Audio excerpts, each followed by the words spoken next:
जय श्री जगन्नाथ जी की। राधे राधे दोस्तों, कैसे हैं आप लोग।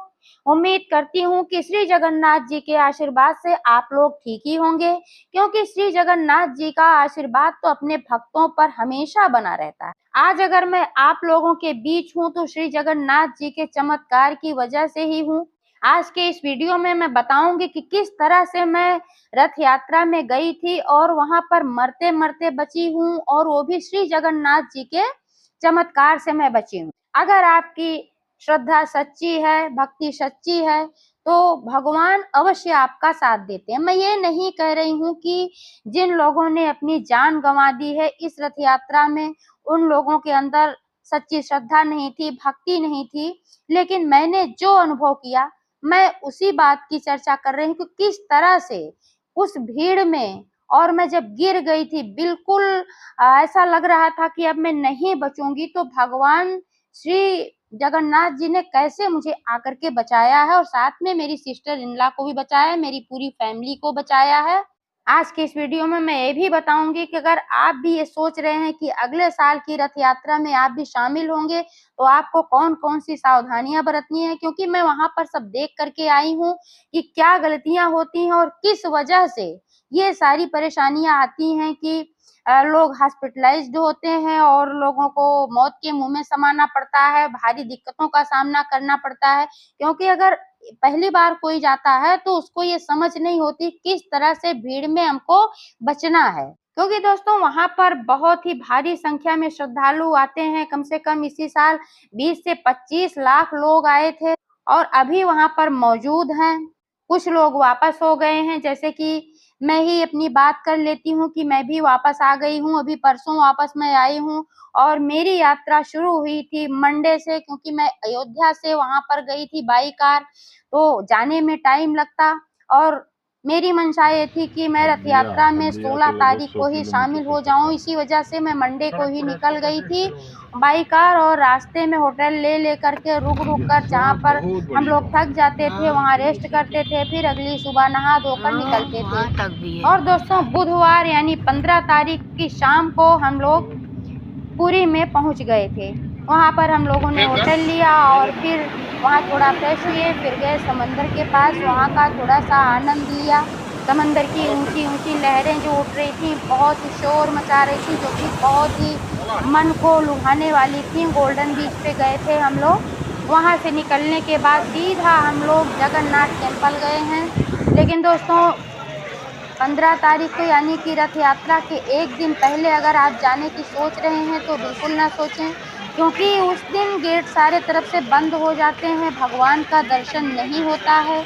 लेकिन उस दिन हम लोगों ने तीनों रथों के दर्शन किए हैं। 3 रथ निकलते हैं इस रथ यात्रा में, और आज मैं भी बताने वाली हूँ कि ये रथ कहाँ जाते हैं और तीनों रथों में कौन कौन से लोग होते हैं, कौन से भगवान होते हैं। लेकिन दोस्तों सबसे पहले मैं आप लोगों को ये बताना चाहती हूँ कि अगर आप भी जाने के बारे में सोच रहे हैं तो कैसे आपको बचना है। जैसे कि क्या है कि जहाँ से आपको लगे कि यहाँ से भीड़ ज्यादा बढ़ रही है, या नहीं भी लगे कि भीड़ बढ़ रही है, क्योंकि भीड़ बाद में बढ़ जाती है, तो आप बहुत अंदर घुसने की कोशिश ना करें, क्योंकि जब रथ यात्रा निकलती है तो तीनों ही रथ उसी रास्ते से आते हैं और आपको दर्शन मिलना ही मिलना है। लेकिन अगर आप भीड़ में जाएंगे कि बिल्कुल हम रथ के पास पहुंच जाएं, तो इसी में धक्का मुक्की होती है और फिर वहां से लोग भगाए जाते हैं। तो क्या होता है कि गिरते पड़ते लोग एक दूसरे के ऊपर गिरते हैं। यही मैंने देखा है कि बीच से लोग जा रहे थे, थोड़ी सी वहां चूक हुई है प्रशासन की। वो चूक ये थी दोस्तों कि जहाँ से भीड़ बढ़ रही थी वहीं से बैरिकेड कर देना चाहिए था, वहीं से लोगों को रोक देना चाहिए था कि आगे भीड़ है, आगे जाना नहीं है। बट वहां से किसी को रोका नहीं गया। पब्लिक बिल्कुल मंदिर के पास, रथ के पास पहुंचकर दर्शन करना चाहती थी, और वहां पर जब पब्लिक पहुंचती थी तो वहां पर जो लोग पुलिस वाले थे वहां से भगाते थे तो लोग भागते थे वहां से। तो एक साथ झुंड के झुंड, जैसे कि समंदर की लहरें उठती है उस तरीके से पब्लिक भागती थी, और जो लोग किनारे खड़े होते थे, यहाँ बीच में होते थे, तो उनको रोकते हुए एक दूसरे के ऊपर गिरते हुए लोग भागते थे। इसी में क्या होता था, कोई बेहोश हो रहा था, कोई मर रहा था। मीडिया में तो कुछ भी नहीं बताया, कुछ भी नहीं बताया, बहुत ही कम लोगों को बताया, वो भी 5 बजे जब रथ निकल रहा था तब की बात बताया गया है कि उस समय भगदड़ हुई है और लोगों की जानें गई हैं दोस्तों। लेकिन मैंने खुद अपनी आँखों से देखा है, मैं वहाँ पर 9 बजे से मौजूद थी, क्योंकि होटल लेके मैंने पहले ही 1 दिन पहले ही मैं रुक गई थी वहाँ पर, और सुबह-सुबह ही मैं नहा धो कर के निकल गई। झमाझम बारिश हो रही थी, बारिश रुकने का भी नाम नहीं ले रही थी। इसके बाद भी श्रद्धालुओं की संख्या कम नहीं थी, बहुत सारे श्रद्धालु थे, उसी में हम लोग भी थे, परमानेंट भीग रहे थे। लेकिन हम लोग बिल्कुल रथ के पास न जाकर थोड़ी दूरी बनाकर, एक शॉप थी उसी के पास हम लोग रुक गए थे। इसके बावजूद घटना घट गई थी दोस्तों। अभी मैं आगे बताने वाली हूँ कि किस तरह से घटना घटी है और किस तरह से हम लोग वहाँ से निकल कर के आए हैं। अगर पुलिस वाले पहले से ही बैरिकेड कर देते और लोग अंदर तक न जाने की कोशिश करते, तो ये घटनाएँ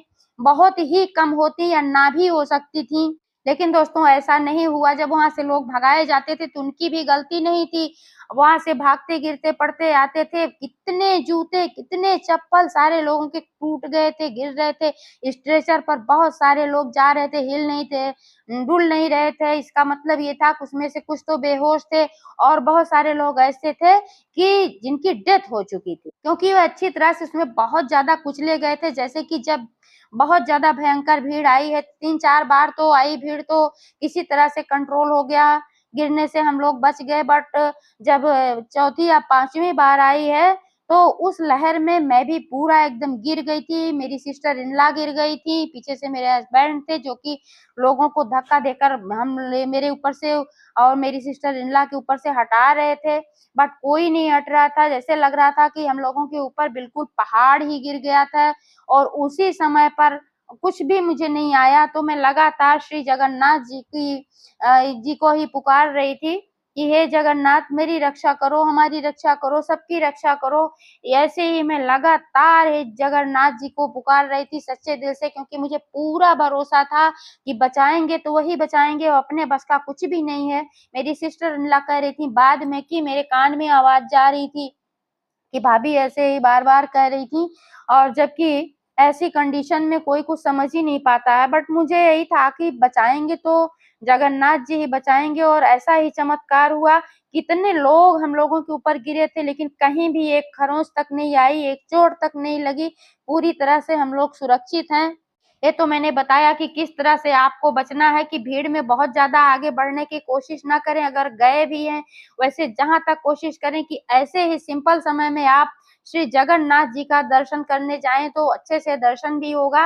और ऐसे रथ यात्रा में जाने पर क्या होता है कि भीड़ ज़्यादा होती है, रस्सा खींचने के चक्कर में लोग आगे बढ़ते हैं और इसी में लोग अपनी जान गँवाते हैं। मेरा भी कोई अनुभव नहीं था, इसलिए मैं भी गई थी, और अभी मेरा अनुभव हो गया है, तो अब मैं आगे से यही कोशिश करूँगी कि ऐसे ही मैं दर्शन करने के लिए भले जाऊँगी, ऐसे रथ यात्रा में ऐसी भीड़ वाली जगह पे, चाहे रथ यात्रा हो या कोई भी इस तरह से विशेष कार्यक्रम हो जहाँ पर ज़्यादा लोगों की जुटने की आशंका हो, वहाँ पर बिल्कुल भी ना जाएँ, मेरी तो यही सलाह है। अब मैं आगे बात करूँगी दोस्तों कि कैसे क्या होता है, किस लिए रथ यात्रा निकाली जाती है।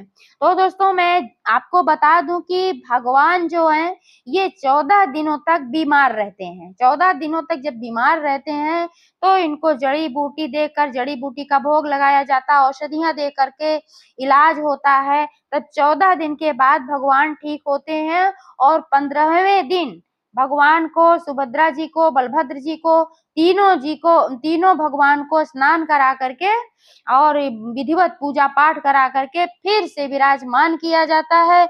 और फिर अगले दिन, यानी कि द्विज के दिन, अपना थोड़ा-सा, जैसे बीमार होने के बाद कोई भी होता है कि अपना मन चेंज करने के लिए इधर घूमना चाहता है, तो ऐसे ही भगवान और उनके भाई बलभद्र और बहन सुभद्रा, ये तीनों लोग अपनी मौसी के घर जाते हैं। बीमारी से उठने के बाद अपने मन को चेंज करने के लिए अपनी मौसी के घर जाते हैं, और वहाँ पर रहते हैं। इनकी मौसी का घर है गुंडीचा मंदिर, और रथ यात्रा निकल कर सीधे गुंडीचा मंदिर को जाती है। पहले जो रथ निकलता है उसमें चक्र विराजमान होता है, और दूसरा रथ जो निकलता है उसमें बलभद्र जी और सुभद्रा जी विराजमान होती हैं। सबसे लास्ट में जो रथ निकलता है उसमें भगवान श्री हरि को विराजमान किया जाता है।